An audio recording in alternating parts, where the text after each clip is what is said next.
My name is Leon Anderson. I'm the director of the jazz program here at Florida State. I'm a drummer. I play around town quite a bit, out of town a lot too as well. Been here now about 10 years. Jazz is my thing. My roots come from, you know, funk and pop music of the 70s and the 80s and church. You guys were born into hip hop. I was around when hip hop originated. The first record I heard on the radio was a record by Curtis Blow called Christmas Rap. And then shortly after that, you begin to hear Rapper's Delight. And then later on down the line, you get into like some Run DMC and Africa Bambaataa and the Soul Sonic Force and those guys. And prior to that, I was checking out, you know, the normal music of the day, you know, Earth, Wind and Fire, the Bar-Kays, Cameo. They're kind of in between the last part of the jazz lineage coming into the very commercial scene, which is like, you got the whole funk disco thing that happened in the 70s. And then you have the whole electronic thing that kind of came through the 80s. Now, in the 80s, I was in high school. So I was a part, and I'm a huge Prince fan anyway. So, but I mean, like the guys of the day were like, at that time was like Prince, Michael Jackson, and then Run DMC hit the airwaves, and Houdini. Those guys have a sense of the musical connection in terms of like musical instruments and melody and things like that. That connection to the music that comes through jazz. First drummers to actually play like a, just like a groove like that. Those were jazz drummers. That hub of musicians from Detroit, they were all jazz players, but they would do these sessions during the day where they would play like, you know, these tunes for the Supremes and the Temptations and those groups. But they all came from that jazz too. Now, I also come from New Orleans, and that's when you start to get to like, when the music began to change from like the swing to like the straight feel, that groove I was just playing for you. And the first drummers to start playing grooves like that, when you had like a straight eighth feel, like instead of a tang, tang, tang, tang, tang swing feel, you have a tang, tang, tang, tang. Like the eighth note becomes straight, this groove, rather than that groove. One is the swing, the other one is like straight eighth, with the backbeat. Right. Those drummers came from New Orleans. Two drummers that I know of, and I think they're both still living. They both live in LA. One guy's a guy named Zigaboo Molise, and another guy's named Earl Palmer, the Meters. Anybody ever heard of a group in New Orleans called, well, they used to call them like the Funky Meters? Those drummers came through playing with him. Those were the guys that went out to like LA and took this concept of drumming that was changing in New Orleans and took it out to LA and began to influence the way the LA drums began to play. And that sound began to kind of carry and move its way over to the East Coast. Kind of came from the West Coast thing. And then that's where you begin to see the influence of rock and roll, the Beatles, all those English groups coming over to America. So you have these musicians that were jazz oriented that were beginning to kind of change the way that they played, which began to influence the early funk bands. You know, and most of the early funk players, guys like Kool and the Gang and Earth, Wind and Fire and those guys, they're all jazz guys too. And all of this transition really kind of began to happen, I would say, between like the 50s and between the 70s or so, like the 50s, the 60s, and the 70s.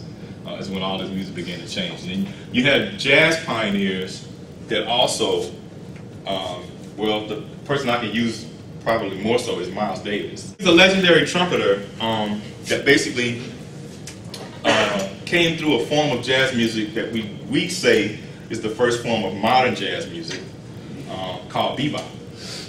And the titans of that music were obviously a great alto saxophonist named Charlie Parker, a great trumpet player named Dizzy Gillespie, a drummer right here named Max Roach. He's one of the pioneers of the Bach years. Like, Max just died not too long ago. So you're talking about like in the 40s, Max was like in his 30s. You know, so he lived a significant life. He just passed away not too long ago. But Max was into this thing of, you know, he was he was a civil rights activist. He was into the furthering of just music in general, but I mean just jazz music in particular. And there's some footage of him even doing stuff with like hip hop cats, you know, like yeah. He's Fab Five Freddy's godfather. Right. Popular music feeds on what these guys were doing in like the 40s and the 50s, you know. And we wouldn't have the popular sound of music that we have today without those guys. This Elvin Jones, who played with John Coltrane. I met him too. Actually, there was some discussion about hip hop and the rappers and the DJs and you know, all that kind of thing. And Elvin used to say, man, you know, people keep talking about hip hop like it's a new thing. He said, man, he said we used to do that back in like, you know, the 40s and the 50s. Cats used to be, you know, sit outside, you know, their apartment or whatever, on a stoop, and somebody would start playing or, you know, beating on something or whatever. He said cats would like rhyme in. Y'all know who Rakim is, right? That's like my favorite cat. You know, he thinks of, when he's speaking, he's thinking of like how a saxophone player might play a sax melody or might play a sax line. You know, jazz musicians have like a basic structure that we function from, but there's all kinds of freedom inside of the structure that we deal with. We can take something wherever we want to take it. And that's kind of what freestyling is. It's guys, like, I know guys who can freestyle just like that. Like Snoop is just like a jazz saxophone player just playing off the top of his head. There's a couple of other guys that are like that too. Kweli, Mos Def is like that. Music is just music. You know, Louis Armstrong said the best, I think, when he said there's just two kinds of music, good and bad. Like, there's some hip hop that I won't listen to. You know, and it's got nothing to do with the content. Some cats have a delivery in that message. For example, one of my favorite comedians is Richard Pryor. I love Richard Pryor. But Richard Pryor is funny without cursing. If you ever really listen to Richard Pryor, he's funny without cursing. The cursing is just a part of the conversation, of the dialogue. I look at some rappers like that. I really like Ice Cube.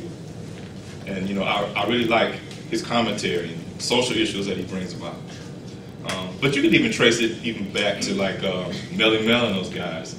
I see what Charlie Parker and Dizzy Gillespie and all those guys did and the whole cultural setting behind it, because jazz is a culture, you know, especially when you talk about modern jazz. You know, you're talking about like a whole persona and a whole look. You know, you can think back, you know, these guys kind of had the signature goatee. They wore hats a lot. They had these little thin rim glasses. They wore nice suits. Language, you know, talking hip and jive and swing and groove. Same thing parallels to me in hip hop. You got clothes, you got lingo, you know, you got a certain kind of swagger, a certain kind of way that you speak as well. And it is a whole cultural thing too. I mean, hip hop is a culture. You know, I was listening to the radio when I heard the first time I heard Run DMC, and you know, it's like that, you know. Or like Sucker MCs, you know. And see, me being a musician, the first thing I did is I went and sat down at my drums and was trying to play. You know, I was like, man, what is this beat? You know, because I had never heard anything like that. This traces itself back to like slaves, you know, slaves that came to America. The whole thing of like communication during that time was like, it was rhythmic communication, you know. And so that rhythm has been the essential foundation of the music since, you know. And when we talk about jazz music, hip hop music, it's purely American. That's fused with these African rhythms. And, you know, an influence of like Western European classical musical harmony that has come and created that marriage. Rhythm carries the melody. That's in jazz music, that's in hip hop music. The rhythm is what dictates the melody of these tunes. You know, it's the central focus. It's the foundation of the music. Is the rhythm.